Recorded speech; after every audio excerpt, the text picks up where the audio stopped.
Praise the Lord, everyone. Today, let us refer to a short message. The topic of the message is two worshippers. This lesson is based on the book of Luke, chapter 18, verses 9 to 14. In everything, there are two, the old and new, the good and bad.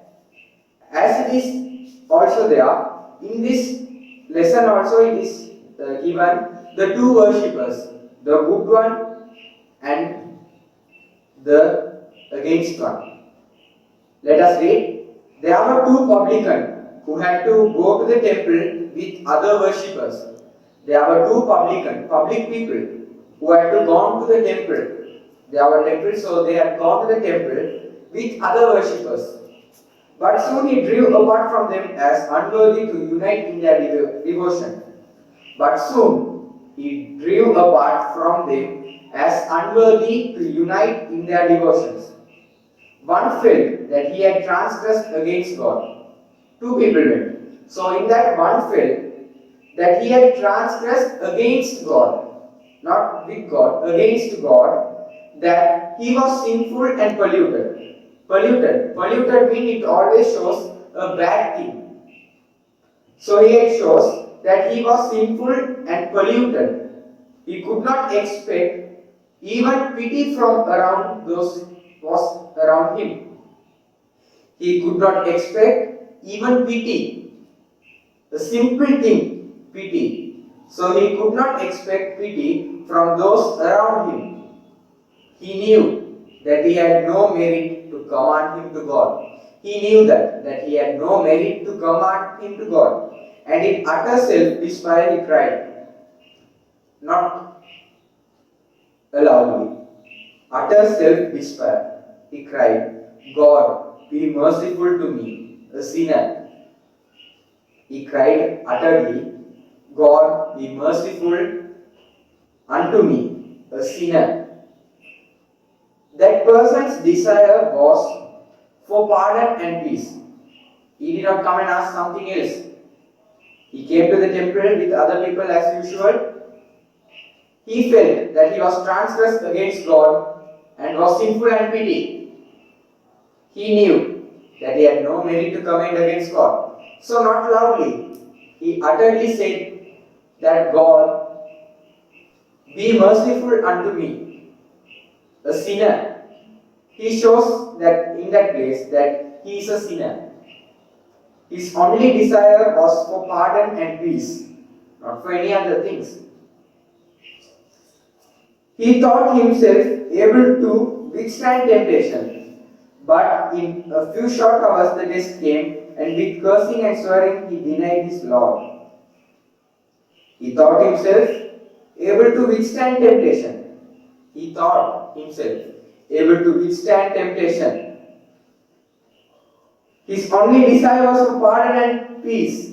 His only plea was the mercy of God. He only asked for the mercy of God, not any other things.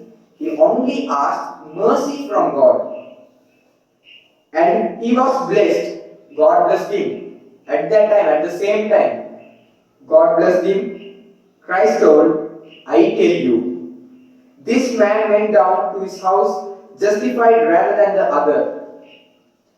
All together came to the church, but rather than the other, this person was justified when he went home. The Pharisee and the publican represent two great classes, into which those who came to worship God are divided. The Pharisee and the publican, those are the two people who came to worship God to the temple with the other worshippers. Here it shows dividendly. The one side the Pharisee and the other side the publican. The publican worships God. He felt that he is a sinner. But the Pharisee side is not like that. Here it shows dividendly that two are different. Their first two representatives are found in the first two children that were born into the world. Their representatives were found as Cain and Abel. Cain, the elder son of Adam and Eve. Abel, the second son of Adam and Eve. So Cain murdered his brother Abel. So as it is divided into a good person and a bad person.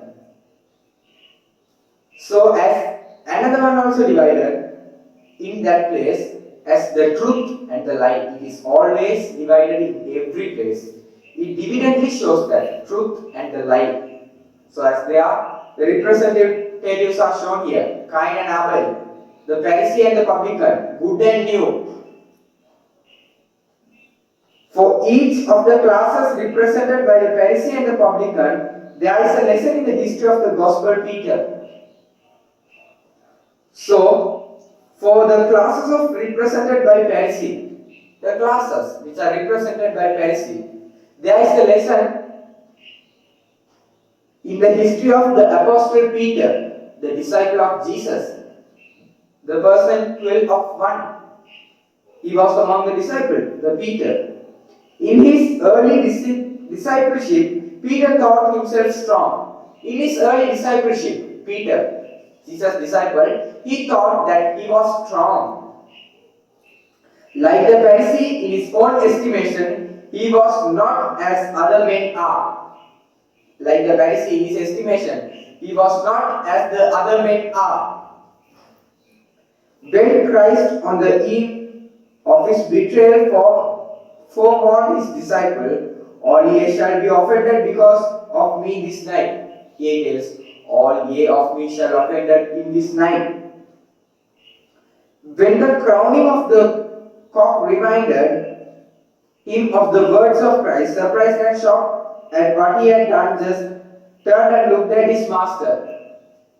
When Jesus was being crucified, Jesus told Peter that 3 times you will speak against me something before 3 times the cock crows. And as it was said in that word, he did it so. When someone came and asked, you are the person who was with Jesus, he told, who is that? I don't know that person. He talked against God. Peter's fall was not instantaneous. Peter's fall was not instantaneous, but gradual. Self-confidence led him to the belief that he was saved. His self-confidence led him to the belief that he was saved.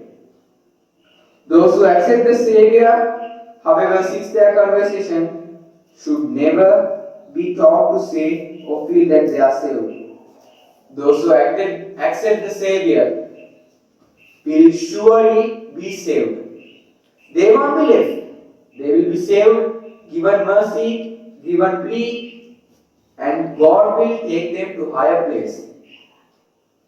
Any problem which they get, God will solve it. We don't need to solve. We must keep it in the God's path. We must come to His presence and pray. We must tell it to God. We must give supplication.